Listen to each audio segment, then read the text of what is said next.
Салам алейкум туугандар, кесиптештер. Жаңа бизге ютубка кошулган туугандарыбыз болсо, кош келиңиздер. Улантабыз билимибизди көбөйтөбүз тахограф жөнүндө. Биринчи ушунун алдындагы эле роликте биз минут жөнүндө талкууладык эле. Эми кыскача айта кетсек, тахограф санаганда сандарды санайт экен. Минуттарды, сааттарды, сутканы санайт экен. Анан ошол сандарды билип алсак, өзүбүзгө кайсы сандар кайсы тахографтын эрежесине байланып атат деп, ошондо өзүбүзгө жеңил болот иштегенгечи. Без нарушений, эрежелерди бузбай, штрафтарга илинбейбиз. Минуттарды изилдеп кеткенбиз биринчи роликте, эми сааттарга өтөбүз. 1 саат. 1 саат, кайсы 1 саат? Ал деген 1 саат каяктан алынды? Мисалы үчүн 9 саат бизге вождение берилет го бир күндө.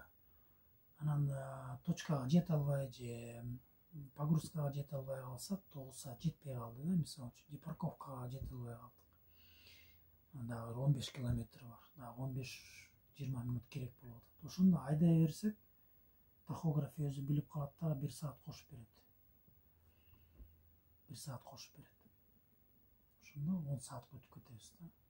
10 сааттын өзүн кийинчерээк жактан талкуулайбыз. Бирок 1 саат кошсо болот депчи, ошону эстеп алабыз да. 1 саат. Ошондой байланышы бар да тахографка. Эмкиси 2 саат. 2 сааттын деген кандай байланышы бар тахографка? 2 саат деген ал жерде исключение катары, мисалы үчүн биз жумалык узун 45 сааттык паузага кеттик дегилечи, базага. 3-чү жумада, мисалы үчүн 1 жума, 2-чү жума, 3-чү жума. Бул 2 жуманы биз жүрдүк, Франция же Германияда жүрдүк. 3-чү жумага логисттер бизди тартат. Польшага тартат да. Анан баратабыз, келатабыз, анан ошондо бизге 15 саат берилет да. Иш убакыты, иш сааты, иш убакыты 1 суткада 15 саат берилет узун. Анан 9 саат, ичинде 9 саат вождение бар, же болбосо 10 саат вождение бар.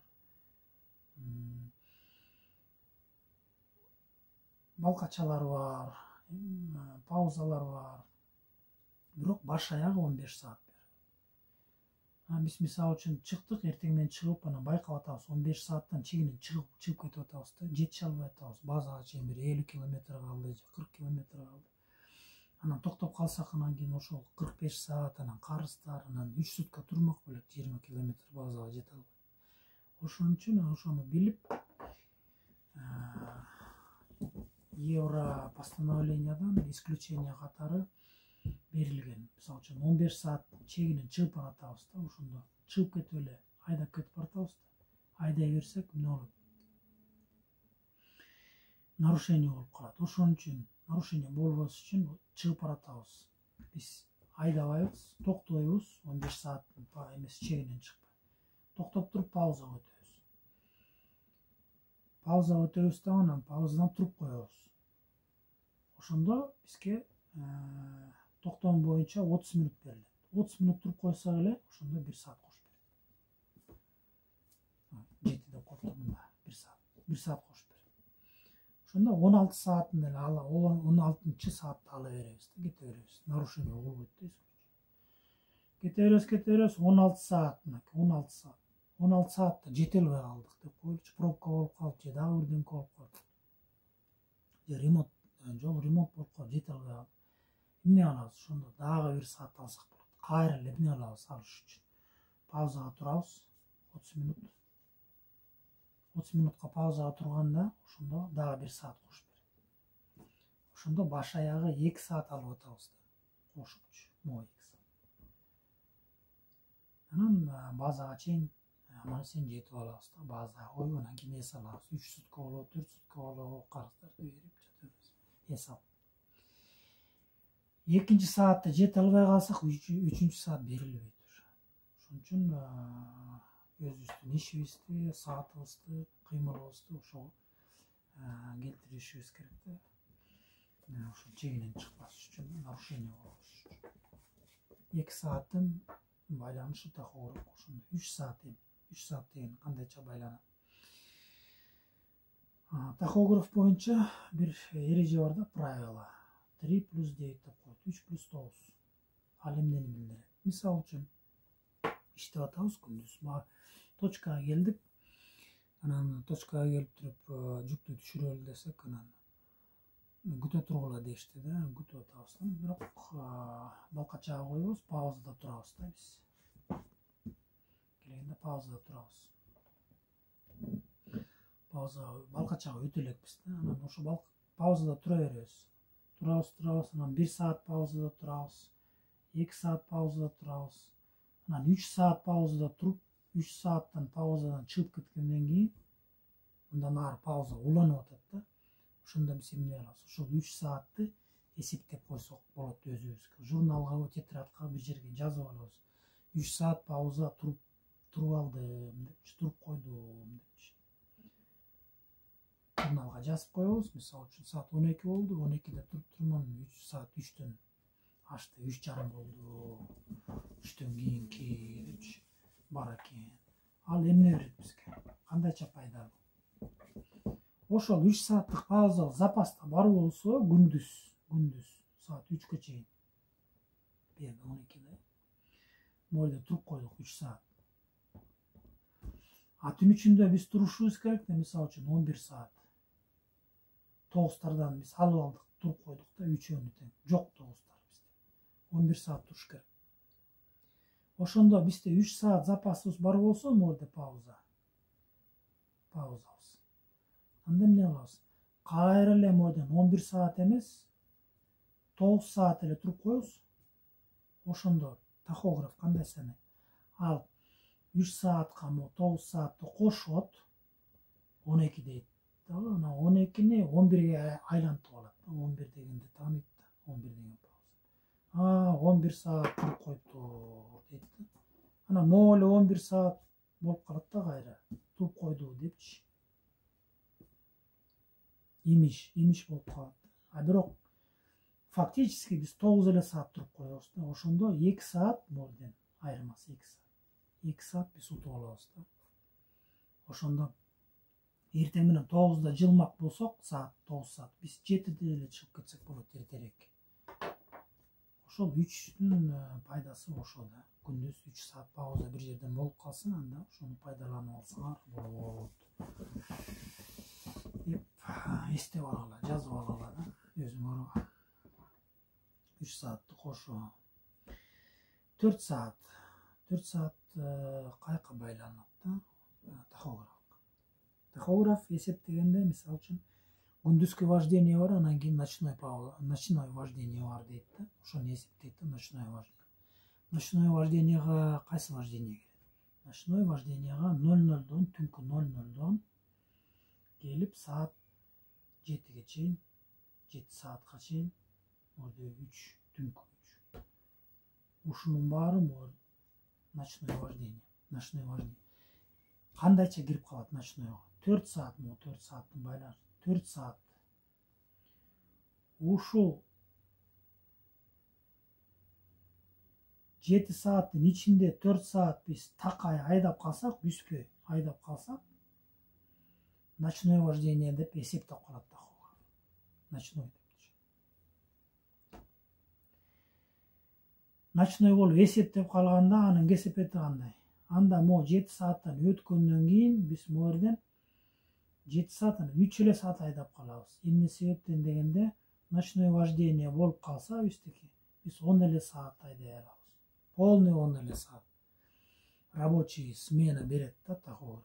Андан ашык айдай албайбыз. 10 сааттын чегинен чыга албайбыз. Значит, морден 3'кө 7'ге 3'тү кошкондо 10. Эртең мененки 10'до биз токтошубуз керек да, морден. Мына болуп токтойбуз. Жыл албайбыз да. Элестеткиле, эртең менен саат 9'да келип парковка туруп алдык да, турабыз. Бул рабочий, бүт ишти баары иштеп атышат, биз турабыз. 10 сааттын ичине бүт кирет. Вождение кирет, пауза кирет, балкачалары бүт ушунун ичинде да. рабочий смена керек да. Ошон үчүн ошондой жагдайга илинбеш үчүн, ночнойго илинбеш үчүн эмне кылабыз? Могу жетиге чейин да 4 саат мисалы үчүн мынакей айдап койдук дегилечи. 3 саат 30 минут айдап койдук. Ошондо эмне кылабыз? Үзсөк болот да, ошо 4-тү үзөбүз. Паузага туруп коебуз.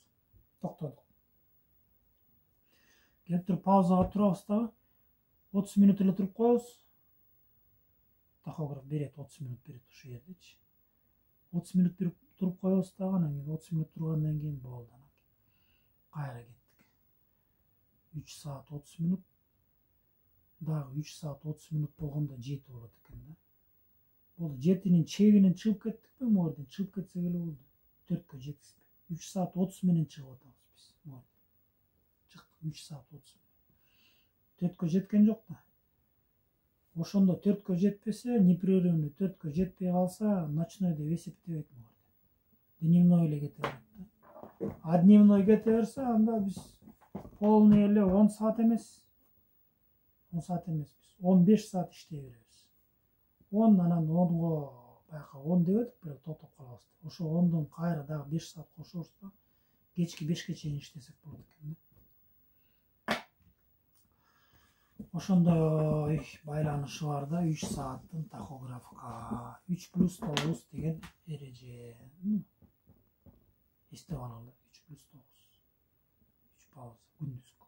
Значит 9 тура берсек болот депчи. Түнү. 4:30 кылганда баягы биз билебиз да, 9 саат берилет бир суткада. Ошондо 4:30дан 2. Ортосунда 45 минут пауза бар стандарт. Же болбосо 15 плюс 30 минут бөлүнгөн пауза. Бөлүнгөн болобу, сплошной 45 минуттук пауза болобу, иши кылса туруш керек да. Анан кайра 4 саат 30 минут тахограф берет, айда калат. Руль чыгат да. Дагы иштегеле 4 саат 30 минут. Бирок пауза кылыш керек. 4 саат 30 минуттун чегинен чыкпаш керек да. Чыгып кетсек, ада эле нарушение. Непрерывное вождение. 4 саат 30 минуттук кош. 4:30. 4:30'dan кийин кайсысына кетет? 4:30'dan кийин 6 саат деген кетет экен. Бул деген кандайча байланышы бар? Тахограф 6 саат. Мисалы үчүн биз 4 саат 30 минут айдадык, точкага келдик, түшүргөн жүктү. Анан турабыз да, балкачага туруп койдук. Морда 4 саат 30 минут кетти, балкачада турабыз дагы 1 саат 30 минут турсак, ошондо 6 саат болобу баш аягы? 4:30, 1:30. 6 саат болуп калат экен да. 6 сааттын чегинен чыкпайбыз. Рабочий сменада чыкпайбыз да. Бул деле 4 саат 30 минут, бул деле иштеп атабыз, бул деле иштики да. Пауза жок да. Без паузасыз 6 сааттан көбүрөөк иштей албайбыз да бир суткада. Нарушение болуп кетет. Ошон үчүн нарушение болбос үчүн биз эмне кылабыз? Морден 1 саат 30 минутка жакындадыбы, биз 1 саат 20 болгондо эле, же 1 саат болгондо эле морден эмне кылабыз? Паузага туруп коебуз. 30 минуттук паузага туруп коебуз.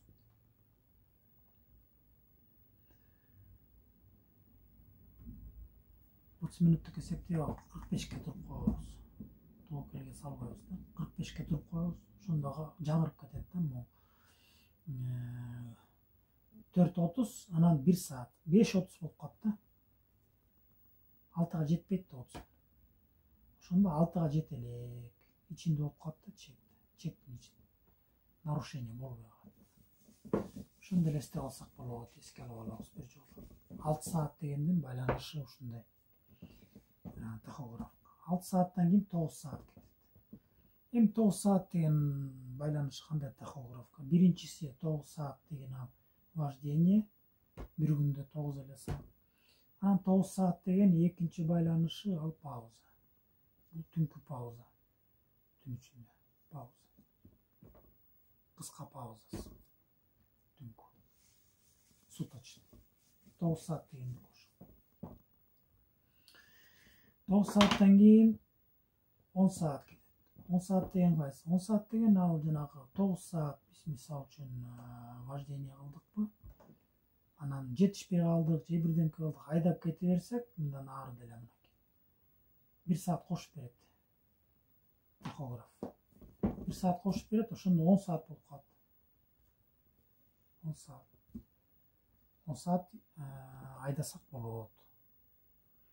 Bir жумада 2 жолу айдасак болот да 10 сааттан.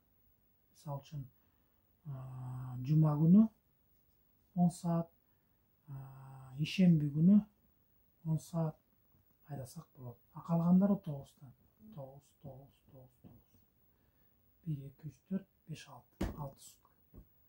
2 жолу берилет да 10 саат. Анан бул 10 саат деген 2 жолу берилгени календарный жумада. Жумалар, тахографтын жумалары 2 бөлүнөт. Календарный, анан рабочий. Иш жумасы, анан календар жумасы депчи. 10 сааттан календарный жумада. Анын кандай бир өзгөчөлүгү бар? Мисалы үчүн, силер бейшемби күнү чыктыңар мынакей. Бейшемби күнү. Вторник деп коелу. 9 саат иштедиңер. Шейшемби күнү 9 саат иштедиңер. Шаршемби күнү 9 саат иштедиңер. Анан мойдон 10 саат, жума күнү 10 саат, ишемби күнү 10 саат. 5 күн болуп калбадыбы? 1 сутка дагы бар да силерде. Ал 1 сутка өтүп атат. Эмки жумага өтүп атпайбы? 1 суткага. Буяка өтүп кетти.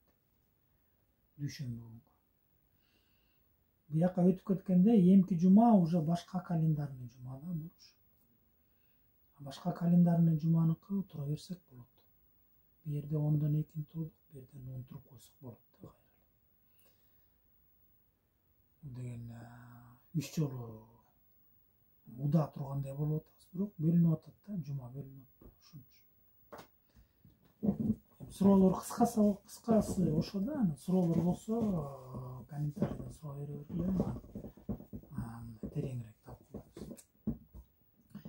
11 саат кетти. 11 саат деген ал пауза. Пауза. Түнкү пауза. 11 сааттык узун пауза. Эс алган пауза да 11 сааттык. Ошо 11 сааттан кийин 13 саат кетет. 13 саат деген рабочий смена, иш смена күндүз 13 саат берилет, кыскасы. 13 сааттын ичине эмне кирет? Бунун ичинде вождение да бар, пауза да бар, балкача да бар, ожидание режим бар, ушунун баары чогуу 13 саат. 13 сааттан рабочий сменабыз 3 жолу болот да. 13, 13, 13, 3 күн, 3 суткада. Калгандары 15-те.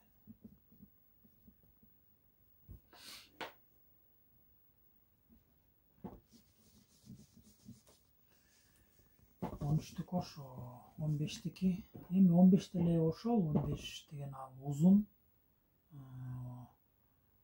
Күндүз 15 саат иштей алабыз, 15 саатка эмне кирет? Ошол эле вождение, пауза, балкачалар, ожидание 15 сааттын ичине кирет да. 15 сааттан аша албайбыз. Эртең менен 7'де мисалы үчүн ишти баштадык. 7'ге чейин кайра эле 12 саат болот. Анан 10'го чейин иштейбиз. Түнкү 10'го чейин иштей алат экенбиз. Түнкү 10'дан уже аша албайбыз. 15 саат бүтүнөт. 15 сааттын байланышы ошо да. Кыскача.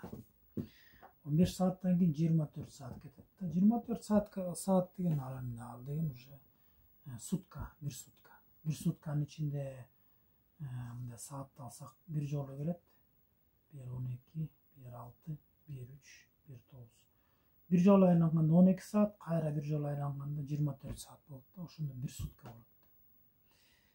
Ошону эске алып алсак болот да. Ошо саатча мындай көз алдыбызда турса, эстеп алсак ошону көз алдыбызда туруп турат. Айдап баратканда деле ушул саатча турат да, анан эсептеп кете бересиңер. 24 сутка. 24 сутканын дагы кандай бир тиешеси бар. Мисалы үчүн 13 сааттык рабочий смен болсо, рабочий смена күндүзгү. Анда 24-төн 13 алганда канча болот? 11 саат пауза болот экен да. Түнү 11 саат турат экенбиз. Түнү 13 саат иштеп койсок, 11 саат турат экенбиз түнү. Же 15 саат кайра эле 15 иштеп койсок, анда түнү 9 саат, 9 саат пауза калат экен. 9 саат турат экенбиз. Чогуу келип 24 болуп атат. Ошондой. Иштеп алсаңар болот. 45 кетти. 45 саат деген бул жанакы жумалык узун пауза, стандартный пауза 45 жумалык. Bir jumada 45'ten ökö болот. 45, 45. Аны айта кетсек, мисалы үчүн Польшадан же Литвадан чыкканда, Европа, Францияга чыкканда пауза, кыска паузаларды башка өлкөдөн жасаса болот. Ошон үчүн уда жасаса болот. Экини ошон үчүн 24-24төн тура беришет. Анан уда экөө кетет 45тен, анан кийин 3-чү 45ке логисттер базага тартат силерди. Айдабага базага. Эми түшүндүгөндө, эми баягы айтып кеткенде 45 саат, анан кийин могу 24 кыска паузалардын калдыктары ушул 45 саатка кошулат да, турбай калган. Мисалы үчүн 24 турдук да, 21 саат жетпей калды 45ке чейин. Ошол 21 саатты муяка карыз катары муяка 3-чү жумада беребиз. Же болбосо морден 24 эмес, 24төн 45ке чейин да. Могул ортодо 24төн көп, 45тен кем болгондо ошондо кыскартылган пауза деп коет. Мисалы үчүн 44 саат туруп койдук. 44 саат туруп койсок морде. Ошондо 1 эле саат калат. 1 саат, карыз 1 саат эле болуп калабыз, карыз болду. Анан морден дагы кайра эле 44 туруп коебуз. Кайра эле 1 саат. Ошондо 2 саат кошулуп калат экен маяк. 47 саат турат экенбиз да. Карыздарды берип койгондой болобуз. Ошон үчүн көбүнчө парковкада турганда 44-45 саат тургандай болушат да водительдерчи. Көбүрөөк туруш керек да, бирок 45тен ашпаш керек да. Кыска пауза коюп. Анан 24-түн ордуна 45 турса болот. Болот. Кыска паузанын ордуна узун паузанын ордуна кайра болот. Кыскартса болбойт, 24 болбойт. Узун паузаны толук бериш керек, кыскартпаш керек. Полный берип салыш керек. Ошондо кайра эле эстеп алсаңар болот. Суроолор болсо бере бергиле. 56 кийинки. 56 деген ал кайсы? Ал деген бир жума болот го. Бир жумада 56 саат берилет вождение. 56 саат. Кандайча 56 саат болуп калат бир жумада. 6 суткада. Мынакей алалы. 9, 10 сааттан берет го бизге 2 жолу, мынакей, 2 жолу. Ошондо 4 жерде 36, 9, 36, бир жерде 20. Бул экөөнү кошкондо 56 болот. Бир жумада 56 саат. 56 сааттан ашыра албайбыз. Нарушение, штраф. Эстеп алабыз, 56 саат. 60 саат. 60 саат деген эмне? Мисалы үчүн бир жумада Европада трудовой кодекс боюнча 10 сааттан ашык иштей албайт рабочий да, любой рабочий. Трудовой кодекс ошондой. Анан 6 сутка болуп атса, анан кийин 10дон болгондо эле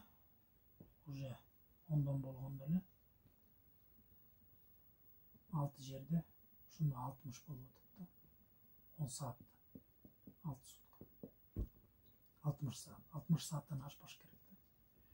Бул 60 сааттын ичинде и вождение да, пауза, бүт иши болсо полный ушунун ичинде ашпаш керек 60. Ошондо байкап иштеп жүргүлө эсиңерден чыгарып ал. 90 кетти. 90 саат. 90 саат деген байка 56 деп өтүп белек. Ал 2 жумага тиешелүү болгондо уже 90 болуп калат. 90. 90 саат. Бу жерде 56 деди элек, ошондо 2 жумада 90 сааттан ашпаш керек да. 2 жумада айдаганыбыз 90 сааттан ашпаш керек.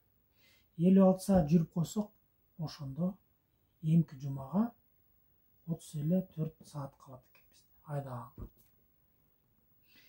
Кээде болуп калат ошондой биринчи жумада чыкканда жумуш көп болуп эле айдап атып эле 50 саат, 56 саат айдап коебуз. Же 50 саат эми 50 болобу 45 саат болуп айдап коебуз. 56 саат болуп кетсе, мисал үчүн дейбиз да. 34 эле саат калат экен да.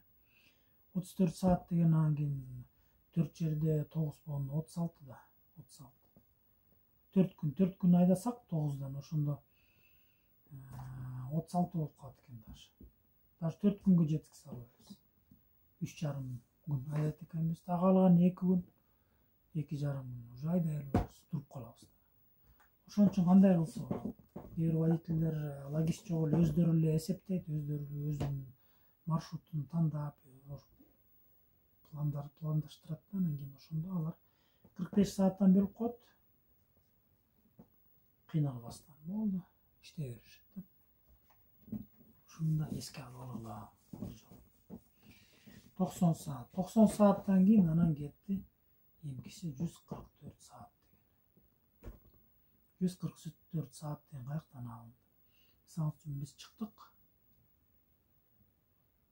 6 сутка 1, 2, 3, 4, 5, 6, 24. 1 суткада 24 саат.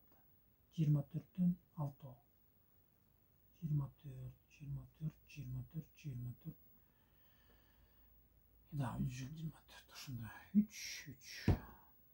Ошолордун баарын кошкондо 144 саат. Ал эмне деген 144 саат каяктан? Саатчаны алсак, мынакей саатча. Бу жерде 12. Мына чыктык. Мисалы үчүн дүйшөмбү күнү 7-де чыктык, мына 7. Кеттик. Ушуну айланып атып эле саат токтойт да, ошо сааттын жүрүшү ушу 144 саат. Айланып атып эле анан кийин 140 саатка келгенде же 135ке келгенде уже билебиз да, камданабыз. Ушул 144кө жеткизбей, 140 болгондо эле анан кийин биз эмне алабыз? Жумалык паузага турабыз. Жуманын саатын биз алдык, эми жумалык паузага турушубуз керек. Кыска болобу жана кыскартылган 24-төн 45ке чейин кыскартылган пауза же болбосо узун пауза 45 сааттык пауза полный. Карыздары менен же болбосо жөнөкөй эле 45 сааттык стандартный карызы жок эле паузага турабыз депчи ушу жакындаганда ушул саат чегинен чыгайын дегенде жумалык паузага туруш керек деп уже билебиз биз. Вот, кыскача саат жөнүндө ушундай туугандар.